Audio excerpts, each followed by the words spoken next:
এই ভিডিওটা দেখুন, পিছনে কোনো রকম ব্লার ছাড়া। এখন দেখুন। আসসালামু আলাইকুম গাইস, আশা করি সবাই ভালো আছেন। তো আজকের ভিডিওতে আমি দেখাবো যে কোনো ভিডিওর পিছনে ব্যাকগ্রাউন্ড কিভাবে ব্লার করবেন, তাও আবার খুব সহজে। তো ভিডিওটি সম্পূর্ণ দেখতে হবে, না দেখলে কিছুই বুঝবেন না। তো স্ক্রল না করে সম্পূর্ণ ভিডিওটা মনোযোগ সহকারে দেখবেন। আর আমি এখন চলে যাব আমার মোবাইল স্ক্রিনে। So let's begin the video guys. তো গাইস, এখন আমি চলে আসছি আমার মোবাইল স্ক্রিনে। এখান থেকে ক্যাপকাটে প্রবেশ করব। দেন আমাদের যে ভিডিওটা পিছনে ব্যাকগ্রাউন্ড ব্লার করব সেটি সিলেক্ট করব। দেন অ্যাডে ক্লিক করব। এবার পুরো ভিডিওটা আপনাদেরকে দেখাই। মানুষের পিছনে যতই লাগবা ততই করবা তোমার সময় নষ্ট। কিছু মানুষকে জ্বালানোর জন্য আমার একটা মুখের হাসিয়ে যথেষ্ট। তো ভিডিও বড় না করে এখন আমরা চলে যাব সোজা ওভারএলিতে।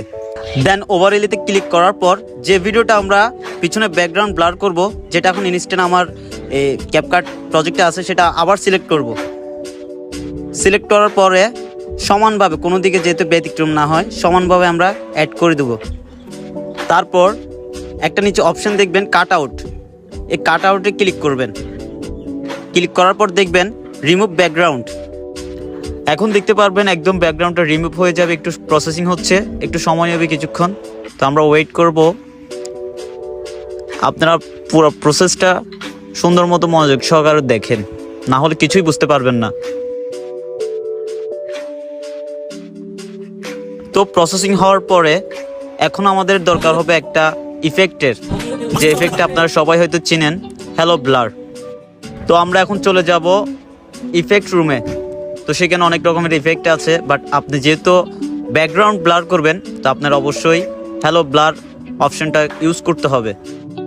তো ট্রেন্ডিংয়ে দেখবেন অনেক রকমের ইফেক্ট আছে, বাট এখানে আমাদের কাজের কোনো ইফেক্টে নাই। আমরা চলে যাব ওপেনিং অ্যান্ড ক্লোজিংয়ে। তো সামনে প্রথমেই দেখবেন যে হ্যালো ব্লার একটা অপশন আছে। তো ইফেক্টটির স্যাচুরেশন স্পিড আমরা একদম মাইনাস কমাই দিব, একদম মাইনাস। দেন ইন্টেন্সিটি 17 বা 16 রাখবো, -17 বা 16, এর থেকে বেশি দিলে হবে না। এখন দেখুন পিছনের পরিবর্তনটা, কত সুন্দর একটা ব্লার ক্রিয়েট হয়েছে। তো আপনারা ঠান্ডা মাথায় যদি একটু ভিডিওটা কাট না করে দেখেন তো সব কিছু বুঝতে পারবেন। তো আমরা এটা পেস্ট করে দেবো পুরো অল ভিডিওতে। দেন দেখবেন আলাদা একটা লাগতেছে যে আপনার সিনেমেটিক মোড আইফোন 13-এর মতো ভিডিও লাগতেছে। তো আমরা যদি বুঝতে পারি পুরো প্রসেসটা, তাহলে আমাদের কোনো সিনেমেটিক মোড আইফোন 13, 14-এর কোনো রকম হেল্প নেওয়া লাগবে না। আমরা মোবাইলে করে ফেলতেছি সিনেমেটিক মোড। আর আপনারা আমাকে টিকটকে অনেকজনে বলতেছেন, ভাইয়া পিছনের ব্যাকগ্রাউন্ডটা ব্লার কীভাবে করবো পেন দিতে দিতে। তো সবাই চাই একটু মোটামুটি ভাইরাল হওয়ার জন্য। তো আপনাদের সামনে আরও অনেক ভিডিও নিয়ে আসবো। আপনারা যদি আমার পুরো ভিডিওটা বুঝেন এবং যদি আপনাদের কোনো কাজে দেয়, তাহলে আপনারা আমার চ্যানেলটি সাবস্ক্রাইব করে রাখবেন। আমরা যদি পুরো ভিডিওটা প্রসেসটা একটু বুঝি, তাহলে দেখবেন যে সব সহজ, একদম সব সহজ হয়ে যাবে। আমাদের থেকে আইফোন 13, 14-এর কোনো রকম হেল্প নেওয়া লাগবে না, আমরা মোবাইলে পারবো সব কিছু।